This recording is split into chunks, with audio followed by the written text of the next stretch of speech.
it is an industry that maybe hasn't. I mean, there are a lot of like payments companies that we've seen that are, of course, like super innovative. But within like finance and speaking of fintech like that, investments, funding, capital, all that, there hasn't been a lot of innovation, and so that creates a space where you can be super creative, and I think that is very inspiring.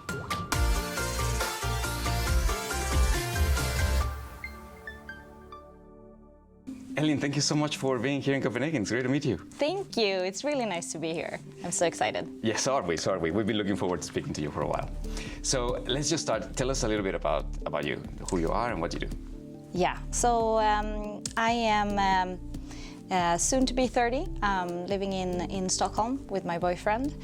I'm a developer and super passionate technologist, have always been throughout my life. So I've been in consulting. I worked as leading the Motherbrain team at EQT, but now I'm in Fintech and working as a CTO at ArK Kapital. Right, okay. And of course, we've been following ArK's meteoric rise here at Nordic Fintech Magazine. Tell us what attracted you about ArK that made you think, okay, I'm going to join this fintech company? Yeah, well, it's really, really interesting to work with complex technology and to also be able to impact how money flows. Kind of is very cool. I think that the finance industry can use some more innovation, and I think there's a lot of who gets funded and who gets to keep shares and all that is very interesting. So I'm super passionate about the vision we have at ArK to really create this truly data-driven funding option and kind of democratize information about how to grow companies and in a smart way and how to fund your startup. So that is really exciting, and of course also the team that we have at ArK already is amazing. I wouldn't be at the company if it weren't for that. I have to agree. I think what you guys are doing is absolutely fantastic. So, and I understand a big part of the distinct value proposition that ArK brings to the market is AIM. Yes. So tell us about AIM. What's AIM and what does it do? Well, AIM is, all tech companies today typically are built with the use of different modern systems that's out there for, doing digital marketing or tracking revenue streams or capturing different engagement data from customers.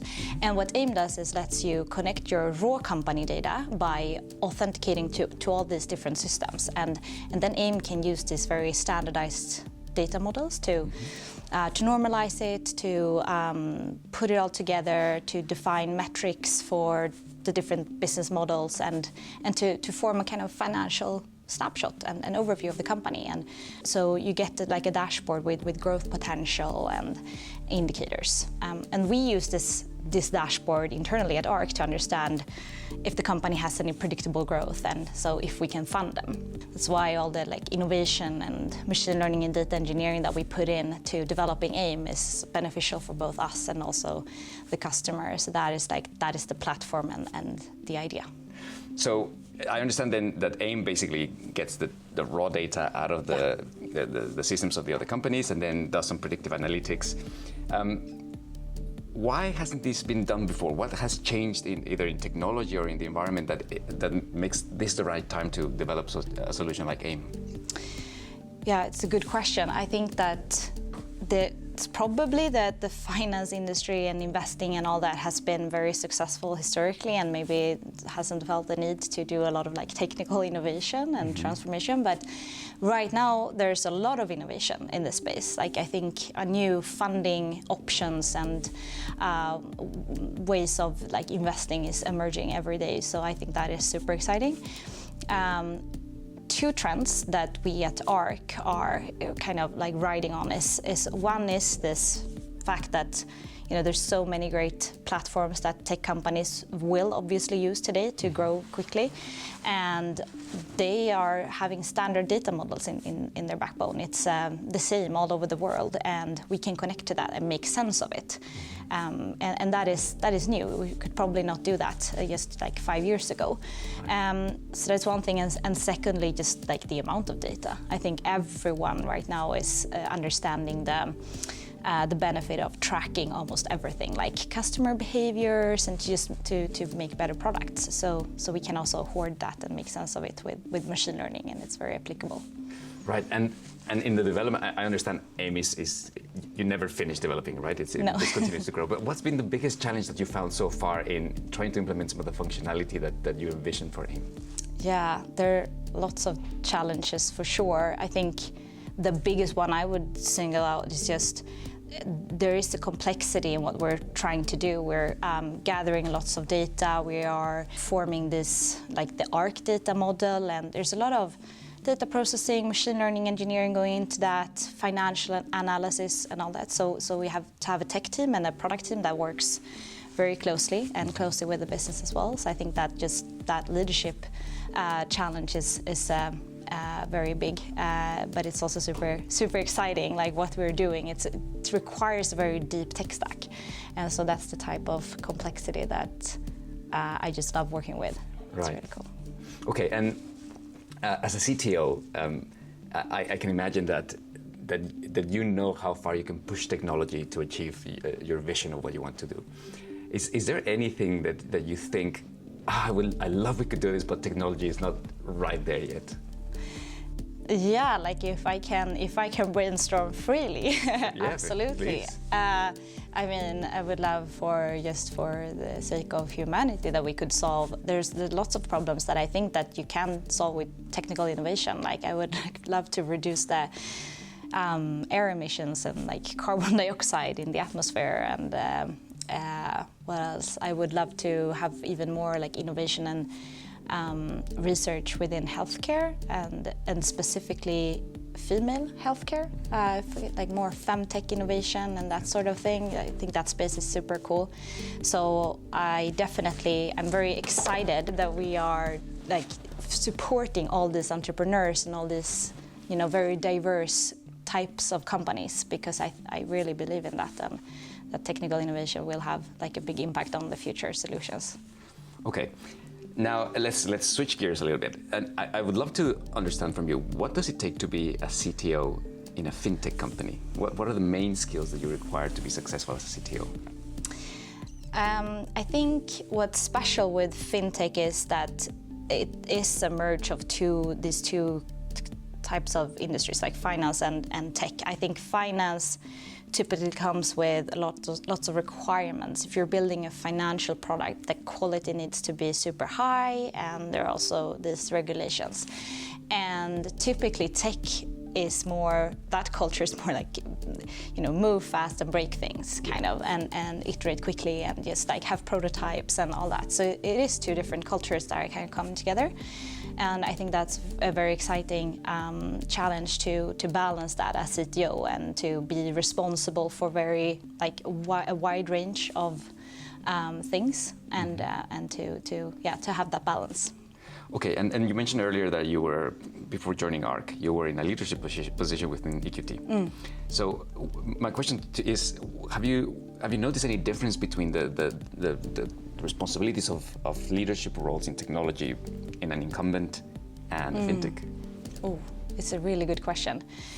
I think, the first thing that struck me is when I started ArK, I was the only developer, the only engineer. So obviously, like rolling up my sleeves and just like getting into the code and developing the foundation myself. That's a big difference. And then, but now that I have a team, it is also very different. We're working so closely with the rest of the business. We're very aligned. Everyone is working towards the same goal, and that of course creates like autonomy for a tech team and makes it super fast.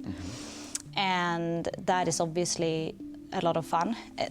Also, but there's a big difference in, that at ArK, the tech platform is core to the whole business model, and it will never. Everyone is super keen to innovate, and we don't have any legacy processes, and we don't have any legacy systems, and it's all about this innovation. So, I mean, there are no lengthy discussions about anything, and it's like we're just running with it, and that is for sure a big difference, and really a luxurious position to be in. It sounds like a lot of fun. Yes. Like you have a playground and just go and have fun, right? It's so cool. Okay. Then the next question I have for you is, as you've joined a fintech, yeah, has there been anything that has sort of been different to your expectations, or any surprises that you've taken, thinking like, I didn't really expect to find this in a fintech company? Yeah, I think I didn't realize before, and that was also before working in the finance industry at all, before EQT, I didn't realize how many possibilities for innovation and product development, and so you can find within fintech. So I think I feel inspired every day to use data to classify data to make customer journeys more automated and more streamlined and better. And there's a big room to do that in fintech, and that is really inspiring and like empowering. So I didn't expect that before, that I would feel this creative, right. But that is a lot of fun. Oh, that's really interesting. So the creativity process is a lot more vibrant in fintech than perhaps in incumbents. I think so, because it is also like it is an industry that maybe hasn't. I mean, there are a lot of like payments companies that we've seen that are, of course, like super innovative. But within like finance, and speaking of fintech like that, investments, funding, capital, all that, there hasn't been a lot of innovation, and so that creates a space where you can be super creative, and I think that is very inspiring. Right. Okay. Now let's shift gears again, and I want to talk about something that I know is very close to your heart, which is women in tech. Yes. So tell us a little bit of what's the problem so far with women in tech, and what do you feel that you can do as a role model to encourage more women to take up engineering positions? Yes, this has become my favorite subject. It's really grown on me over the time of my career. It's a super passionate subject for me, because I'm a bit frustrated that there are no female developers really. If you talk hardcore tech, like developing in the deep tech stacks, there are very, very few developers that are female. And I think it's just sad that we're building the future of innovation and future solutions, and it's also a very like non-diverse group of male developers that are building that. So we're passionate about changing it. And when I've always been the only developer in the product teams I was in, and that made me super biased. I mean, I never saw any other female developers. At least the guys saw me, But I was like, no, they look like this. They are male. They have the beard. Right. And then I was lucky enough to be able to realize this, and got to build a team that was diverse in every way, not just gender, and see the benefits of that, see the impact. It was a completely different team. Everyone was so happy to go to work. Everyone had a lot of fun. The female developers that came into the team, they were super communicational. They were sensing. They were, cared about product and business and customers, and they became kind of a glue that just held the team and the product development together. And so that was amazing just to see that. So now I'm very convinced that you have to experience it for it to really have an effect. But that's like a chicken and an egg problem, because very few people have experienced a diverse tech team today. So, but I have, and I will never go back from that. So now I'm super excited to build this diverse team.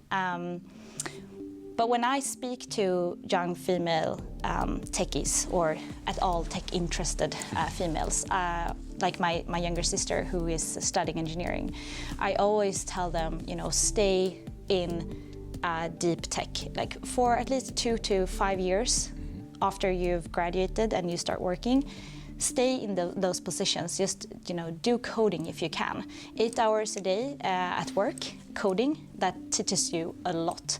If you get to sit next to someone that's an expert 8 hours a day, you're gonna learn a lot. And the thing is, the females, they will be asked to go into like a project leading role or a project management or something like that, because they usually have, communication skills, people skills. And I'm telling them, like, say no to that, because it will feel like you're speeding away from everyone else, like going into this like more leadership role. Right. But the guys will be in these very technical roles. Well, they will develop skills that, you can never keep up with.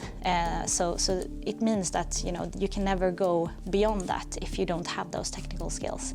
So I'm just like, when you ask me what I tell or how I try to be a role model, it's like stay in those very technical skill building positions, because those skills they're really the gold.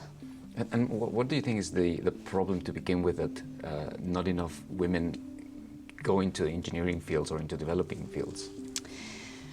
Well, they're like manifolds. Like it's a complex problem, which is why it can feel very like demotivating to even think about solving it, because you need to have role models. You need to basically change the culture in the society. It starts with young girls not getting the same encouragement. Like I was basically coding my whole life, but no one really told me I was coding. Like it wasn't like, oh, you're so good with programming. It was like I didn't get that encouragement, so I didn't really know that was what I was doing. So I think, it starts with recognizing that in girls as well as in boys, tech interest, getting more females into technical fields of education. I think I looked at my school's database and there was no change in how many females were at the computer science program since like 30 years back. It was like stable around 8%. And I think that is, we're not really improving that when it comes to the deep tech parts. And we need to really do something about it. Right. So. Okay, and then I have the last question for you, and I hope you're not flustered by my question, but Forbes 30 under 30. Yes. You were selected for Forbes 30 under 30 back in 2020, was that right? Yeah, that's probably right, yes. Right. So tell me, what has it meant for you to get that recognition by Forbes, which is a very prestigious one, and how is that? How are you leveraging that recognition to again to pursue that ideal of encouraging more women to follow in your steps? Yeah, I'm not sure I am leveraging that much, but I was obviously super happy to get that recognition, and it means a lot. It's one of those prizes that actually means something because it's very exclusive. I think that was of course really nice, but generally to me these prizes are, I'm generally just a bit flustered, and then I don't really leverage that much, I think. But of course, I mean, I can put it on my resume. It's some kind of confirmation. But I think that what I always talk about are these skills that I've built, and how this experience is what I can talk about in different situations and learn from and share and so on. So it's what matters to me. Cool. All right, and then just one last question.